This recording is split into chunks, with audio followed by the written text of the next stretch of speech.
Well, race fans, we have 2 time trial groups left. This is Group 8 of the 9, and after this time trials, only 11 drivers remain to find out who will be in the top 64.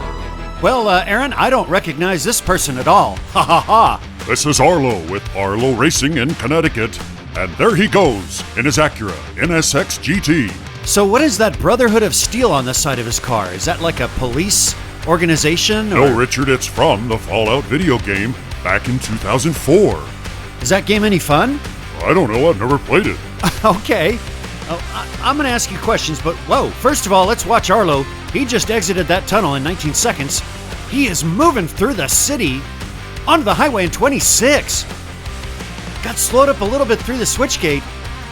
Aaron, he is moving fast. Let's see what he gets. 34.67. It's a perfect lap. Okay, well, it was a great time, but it wasn't the perfect lap. She sure looked irritated. Well, next up we have Rod Braken from the Hot Rods and Gravy. Wow, Hot Rods and Gravy. That's the name of the team. He comes from Ohio, and you're watching him drive a Subaru BRZ Pandem. All right, folks, well, as we're watching him make his way down, this is the faster of the 2 runs, and I want to remind all the viewers, every one of these drivers has had 2 chances to post their fastest time. We're at a point now with we're at 20 drivers that remain. Every driver that makes the top 64 has pushed off another driver out of the racing contention. So let's see how Rod Braken does. Right now he's at 36 seconds through the switchgate, 39 through the silos or past the silos, 41.87. I think he might just sneak on there. He's currently in the 48th spot. It's going to be close. All right, Richard. Well, hey, next up is... I can't find my card. Oh, it's Willie G. Willie G with Polk County Diecast Racing from Arizona, and he's driving this Bentley Continental SS. Hey, Richard, how come the SS doesn't have GT in it? Well, because Supersport, SS is Supersport, and GT, Grand Touring, or, we could say Grand Sport. We got slowed up a bit there. Yeah. This is his fastest time, right? That's right, Richard. Okay, so Super Sport and Grand Sport, they're not the exact same thing. And you can go search that on Wikipedia, okay? Now, a Grand Touring is what this competition is about, but we went ahead and accepted the Bentley Continental SS. Oh, how do you think Willie G's gonna do? Well, we're about to find out. And, 40.3814 puts him 38 on the pole. I think he's safe. He's going to be part of our competition. Who's next? All right, and next up we have from Vapor Racing, Sneaky Bob. Sneaky Bob comes from Michigan, and he's driving this Audi R8 MLS. All right, Aaron, you always sound like you're having fun with those letters. Here we go with Sneaky Bob. He's going to be fast. Wow, he whipped around that stadium turn, catches some air. Does he look Arlo fast? I think he does. 19. Oh, he may be a little bit behind where Arlo is at, but I have a feeling Sneaky Bob is going to challenge this course as he whips right on by us. 28 seconds onto the highway. Nice through the switchgate. And Sneaky Bob through the chicane, 36.46. Not bad at all as he takes number 9 on the pole. Richard, I kind of feel bad, but we just lost Tortoise King, and now Cassius Stark, he's at the bottom there. And the threat is real. We have Hefe. Hefe is from 407 Diecast Racing, and he is from Florida. This is a Toyota Celica GT. Yeah, I remember Hefe. In fact, I think he moved, but it's great to see him here racing on the track. And love that color of the car here. He obviously takes a lot of pride in the artwork. Here he is, blasting into town and past the police station. Well, he's taking these turns really well. Yeah, he is. He looked nice. His car was turning in through the switchgate. Beautiful. Nice and fast there. Past the silos, and he's going to come through with a 37.57. Hefe, you did a great job. The number 18 spot is yours. All right, next up, from Mini Mile Racing, it is Eden Dennis, and he comes from California. Oh no, Richard, he's driving that Mustang GTD. Okay, race fans, you may already have seen this. The Mustang GTD is just wide enough to cause havoc. Oh, look at Eden. He's trying to make it around the 270. And now he's about to head down the straightaway. That's going to be the easiest part, but unfortunately, the overall track on the Mustang GTD is 3 millimeters wider than the standard Hot Wheel. It looks cool, but only one of these GTDs has made it down the track. I'm so sorry, Eden. Oh. Finish him. Next up, we have from Portillo Racing in New Jersey.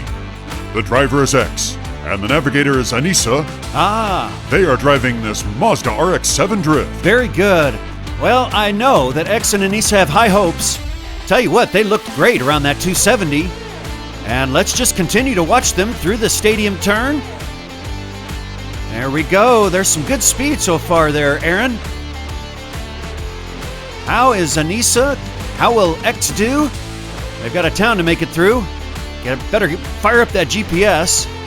But it looks like he knows exactly where he's going, and he's 30.5 seconds onto the highway. You know what, Aaron? That's not too bad. Yeah, actually, both his runs were good. Past the silos and the chicane, here he comes! And he breaks 40 seconds. Yay! Portillo Racing has a 39.36 and goes into the 32nd slot. That's a guarantee he's going to race in the tournament. Look, Richard, it's Johnny Smoke from SST Diecast Racing in South Carolina, and he's driving this El Segundo Coupe. Go, Johnny! Go, go, go! Tell you what, Aaron, he looks fast as well. I was impressed with X and Anissa, and I'm equally impressed with what Johnny's doing in his coupe. Look at him fly around. 19 seconds into the tunnel, 20.5 coming out. He looks very smooth on the course. I think he practiced. 28.5 seconds onto the highway. Oh my goodness, and he recovers. Johnny Smoke, that's some talent there. Through the chicane, 37.4. Look at that. Johnny will take over the 18th spot on the pole. All right, Richard, and the next driver from Last and Furious Racing is Warren Clutch. Warren is coming to us from Illinois. Now, he's driving a Nissan Skyline GTR R32. We had a great start. I don't think he has a worn clutch. Did you make that up, Richard? No, his name is Warren Clutch. I was just playing off his name. Let's see how he's doing so far. 21.5 seconds through the tunnel. Oh, I like his two-tone paint job. Me too. And there he goes, right by us. 30.5 seconds onto the highway. That's a sub 40 time so far. A little rough through the switchgate, and now the chicane, and finishing with a 39.92. Well, hey, he is in the 38th spot. I think he's good enough to make it to the tournament and race. Who is next? Next up we have Savannah. Now, on her first attempt, look what happened, Richard. Oh! Yeah, she hit the side of the tunnel and kind of wiped out. Now, she gets a second attempt. Savannah is with Johnson Hot Wheels Garage in Kansas. She's driving a Nissan. Wow, it's almost the same as Warren Clutch. It's a Nissan Skyline GTR. This one does look different than Warren Clutch's. This one is a 2018, and Warren Clutch's is a 2009. Oh, okay. Oh, well look, Savannah made it through the tunnel. Yay! Come on, Savannah. Savannah Banana. She pops out of the second tunnel in 21.5 seconds and is now making her way through the city. Now she's gonna have to. Oh no! Oh boy! Oh my goodness! Aaron, she slid out and she's done. Finish him. Well, hey Richard, it was kind of a cool slide out, so we're gonna watch it. Aaron! On the instant replay, are you tracking? Aaron, that's kind of in bad taste. I mean, the poor gal, she just failed to qualify. Now, who's this character? This is the final character. The final driver. In Group 8, Live Young Diecast, it's Lone Star from Texas. And look at this Porsche Carrera GT. Okay. Whoa, he really is moving.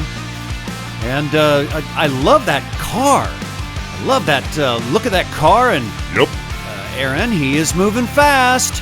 I know. Hopefully he won't slide out. I better not jinx him. This is a great run for the last one of the day, Group 8. And he is onto the highway before 29 seconds through the switchgate. Lone Star with Live Young Diecast through the chicane, a 36.7980. And Lone Star occupies the number 10 spot on the pole. All right, so Richard, How are we supposed to interpret this pole position board? We only have 11 drivers left. Yeah, it's really quite easy. The worst thing that can happen to a driver is they fall 11 spaces on this board. So Shoe Baby is in the number 53 slot. Shoe Baby would slide down to the 64th position. Therefore, Shoe Baby and everyone above Shoe Baby is guaranteed to race. Now, race fans, here are the final 11 in Group 9. Are you tracking?